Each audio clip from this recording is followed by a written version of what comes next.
So what's up, everybody? I'm taking this time to make this video because I just finished a press conference with the Cochran firm regarding the case of Roderick Walker. Yet again, we have another situation here in Georgia, in the metro area, where the police are doing what they do, which is harass, beat, and in some cases even kill innocent people for no apparent reason whatsoever. And the reason why I'm taking this opportunity to speak, it's just I'm so frustrated. I can't tell you how many times I've been at the Cochran firm within the past month, the Davis Bozeman firm, both of whom are dealing with a myriad of cases regarding police misconduct. We hear about this stuff too often. Like, it's happening not on a monthly basis, not even a weekly basis, it's almost a daily basis. And at what point do we affect change? At what point do we stop being victimized for just being people, black people? We can't change our skin. We can't turn our skin inside out. We are who we are. And most black people, if not all black people, are unapologetically black. We are who we are, and we're here to stay. But there is a movement to take us out. And that movement seems to be sanctioned by somebody just allowing this thing to happen. Perhaps it fits into a certain narrative that might work during this political season. I don't know. What I do know is that what I saw this afternoon, moments ago, at the Cochran Law Firm with Roderick Walker was unconscionable.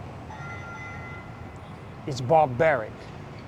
To look at this young man's face, being a passenger in a car and being beaten because you didn't produce ID or whatever the so-called probable cause was. There wasn't enough probable cause on the planet for him to be beat the way he's been beaten. And although the officer has been fired, he has not been arrested and charged for anything. And although a lot of these officers get fired, they still hold their pensions. The money needs to stop. This need not be a vacation so you can commit a crime and then go on vacation, in essence, because even though you don't have a job, you're still getting your pension, you're still getting paid. So there is no incentive in place for officers not to do this to people. What is the incentive? You're going to get paid, you're going to be on administrative leave with pay, and then you're going to be free of all charges. Well, if that's the way it is, then there is really no incentive for them to do the right thing. Now, I don't want to make this false indictment against all police officers, that all police officers are bad. That's not the case. But as we see, there's a lot of them that are. And we're not dealing with that. And then there are not a lot of things in place. When I say things in place, I'm talking about, let's say there is no criminal investigation or any criminal charges passed. We still have a civil side to this. And I don't know if you know, but many people probably don't know this, but in Atlanta proper does not have liability insurance for these type of situations. So if a cop beats somebody down or kills someone, there is no insurance to deal with this. So when the lawyers go for justice, a civil suit of some sort, they have to sue the city because there is no insurance to cover this type of scenario. I don't know if that's the same case in Clayton County, but that's ridiculous. So again, what is the incentive? Because if the city has to be responsible for paying out these multi-million-dollar claims, the city could almost go bankrupt. So perhaps the legal system doesn't work because it ties back into finances. Because if they're not insured, they can't continue to pay out these lawsuits. They would literally run out of money. So they have to slow them up.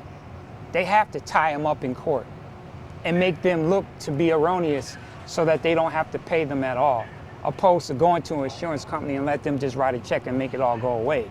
But the ultimate thing that would stop all of this is reform. Forget paying out claims, just reform, restructure.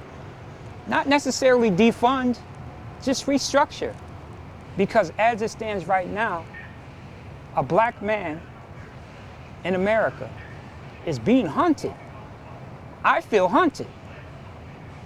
I don't even want to come outside other than when I'm working. And I don't fear another black man. I don't fear another man.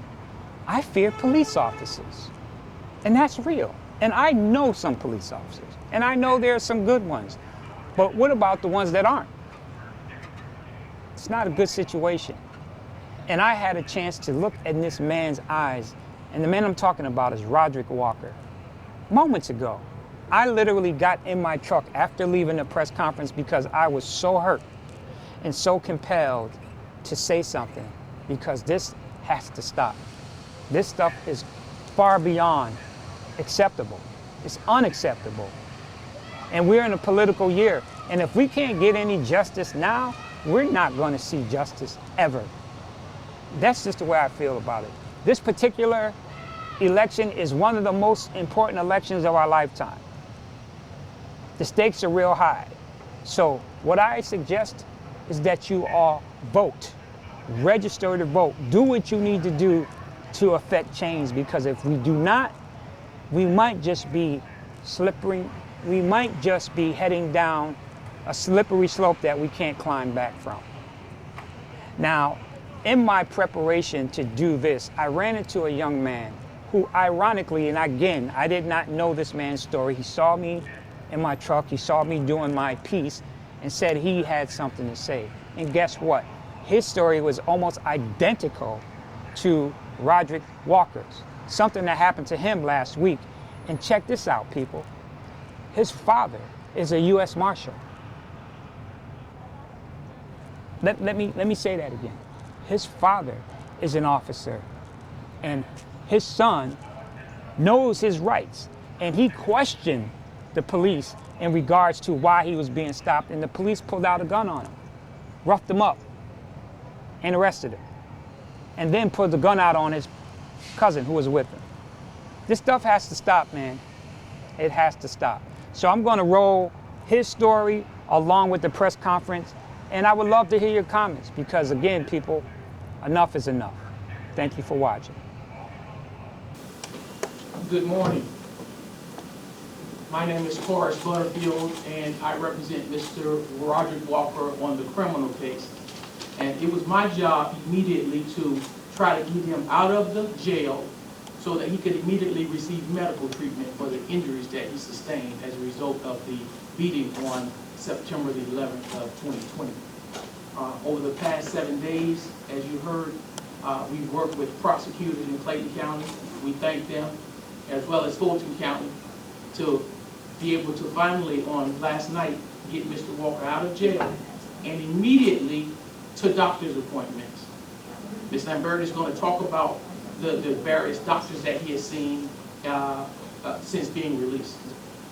Good morning. My name is Jane Lamberti. I'm one of the partners here at the Cochran firm, and I was asked to come in on this case to help get the proper medical attention that Mr. Walker so needed and was denied right at the scene of the crime. Mr. Williams talked about what kind of country we've turned into. This man was thrown to the ground, tased, beaten on his face. He had somebody's knee on his neck so much that he lost consciousness twice. and once in the car. And he asked to go to the hospital, and he was told, you don't need a hospital, you're going straight to jail. He asked for medical care after being beaten and suffocated and was told no. I will tell you, as a result of being thrown to the ground and beaten in the head, he has suffered a mild traumatic brain injury. Also, as a result of the knee being put on his neck, it's likely that that hypoxia also contributed to his problems now. He's having cognitive problems, he's having headaches, he's dizzy. He has suffered likely occipital fractures around both eyes. His left eye is blurry and has double vision. He has neurological injury in his arm. He has injuries on his back. He has a TMJ injury because as his face was on the pavement, the police continued to hit him. He also is suffering from knee injuries that need full physical therapy. He is going to be under care of both a neurologist, an orthopedic surgeon, and ophthalmologist. All over a traffic stop. It should never happen. That's all I have to say. Now, the interesting thing about these use of force, they all deal with traffic stops.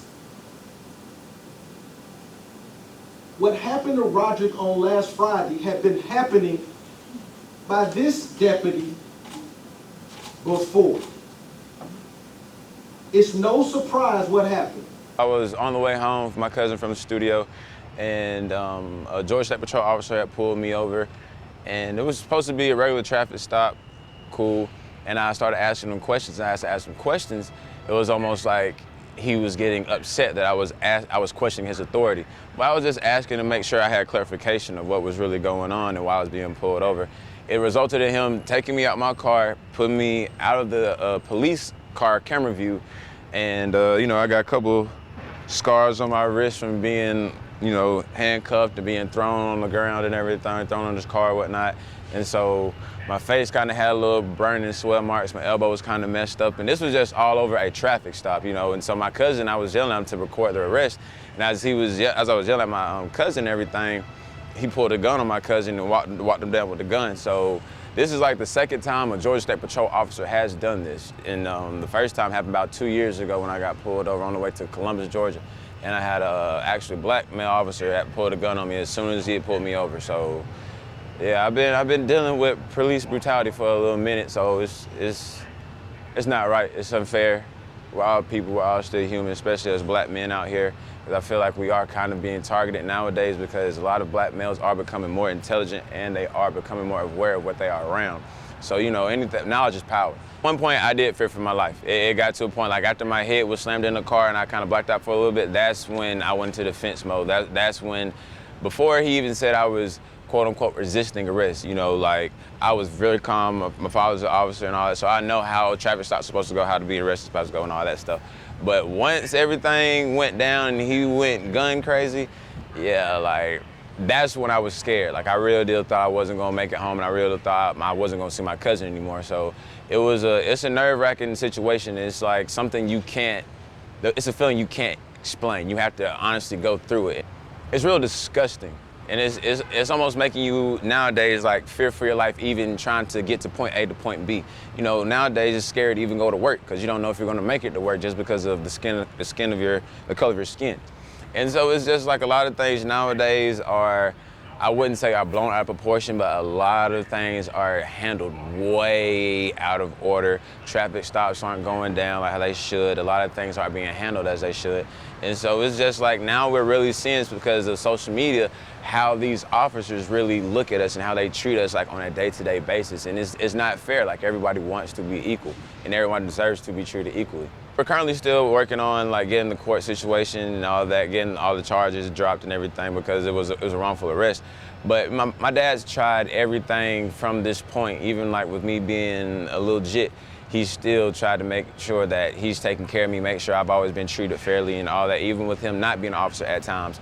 he still made sure that I understood what was going on. And he knows a lot of things out here, and he knows how these officers are and how they act. And so we always try to keep me prepared and, just have me mentally prepared for all the obstacles that I could face when getting pulled over by a cop. Put yourself in our position before you assume our position. And I mean that is as if the tables were turned, how would you want to be treated? And it goes down to everyone wants to be treated equally. Everyone wants to be treated right. A lot of people claim they're Christians, but they do not do Christian things, So even with religion, everyone's on here for a reason. Everyone has their own purpose. And no matter your skin tone, no matter where you're from, no matter your height, your size, everybody is here for a purpose. And so when you go out here and do malice things to others, you have to think, are you really serving your purpose, or are you really hurting your purpose? Are you defeating your purpose of existence? So it's just when you're out here doing everything, and my message to everybody, when you're out here doing anything, be positive, be kind to everybody. You never know what someone's going through. You never know what a smile or a helpful conversation can go. You could pull somebody over and have a conversation, hey man, why you speeding? What's going on? It could be something else. But just things like that, everybody has other things going on throughout their day and throughout their life that they're also battling, so you never know how to. We work with Mr. Butterfield's office, and Mr. Butterfield's going to do everything regarding criminal prosecution. We ask anybody that has any evidence or any interactions with Mr. Myers, Mr. Riddick, or anybody at Clayton County Sheriff, please contact the Cochran firm at 404-222-9922. Based on what we've seen thus far in this case and what we've gotten regarding witnesses and people calling us already, we know that what happened to Roderick has happened to others. Our goal in that regard, as Mr. Walker just said, is to make sure this doesn't happen to anyone else again. And so we will continue to investigate on Mr. Walker's behalf and to look at all aspects of Clayton County Sheriff's Department and their tactics, this Cobra unit, Mr. Myers, Mr. Riddick, so that we can determine what all his legal options are going forward. You're watching the MVP TV network.